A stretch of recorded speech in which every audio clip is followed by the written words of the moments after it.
de l'électricité dans nos intestins. Donc, salut les microbiotes. Aujourd'hui, on va parler des micro-organismes qui sont capables de produire de l'électricité dans certains paramètres, certains contextes, entre autres les bactéries.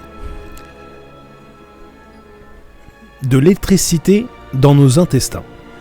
La bactérie Listeria monocytogène, responsable d'intoxication alimentaire, possède un système de transfert d'électrons qui génère du courant électrique. D'autres bactéries intestinales feraient de même.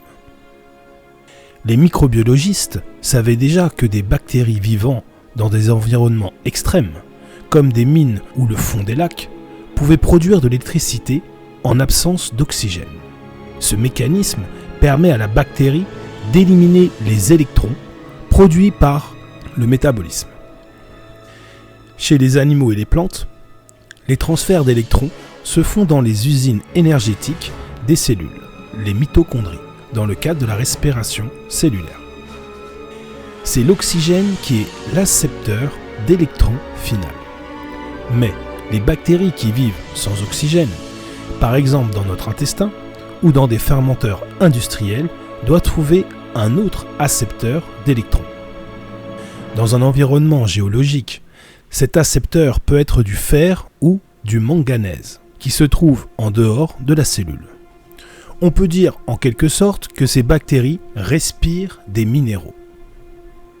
Mais comment font les bactéries qui vivent dans nos intestins ? Ce que montre l'étude. Des scientifiques de l'université de Berkeley ont travaillé sur une bactérie responsable de diarrhée, Listeria monocytogène, et montré qu'elle peut, elle aussi, produire de l'électricité. Pour ce faire, elle utilise un système différent de ce qui a déjà été décrit chez les bactéries de l'environnement.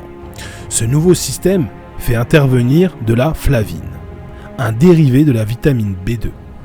Pour éliminer les électrons présents à l'intérieur de la cellule, cytosol, et les faire pousser à l'extérieur, la bactérie utilise une cascade de réactions chimiques. La chaîne de transfert d'électrons extracellulaire. Ce transport d'électrons génère un petit courant électrique.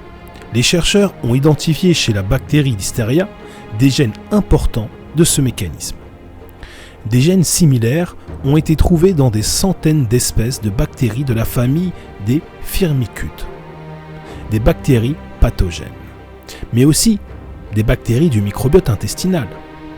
Ainsi, les bactéries responsables de la gangrène, Clostridium perfringensis, des bactéries impliquées dans des infections nosocomiales, Enterococcus faecalis, mais aussi des streptocoques, peuvent fabriquer de l'électricité.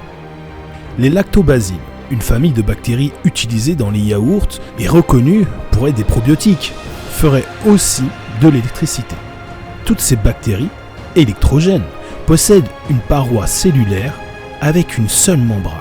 Ce sont des bactéries dites à Gram positif.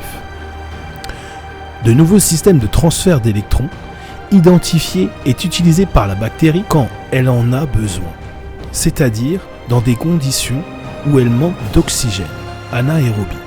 Cette découverte pose des questions sur le rôle de cette électricité dans la pathogénicité des bactéries et dans la santé du microbiote, ou, comme l'explique Don Portnoy, professeur de biologie moléculaire et cellulaire à Berkeley.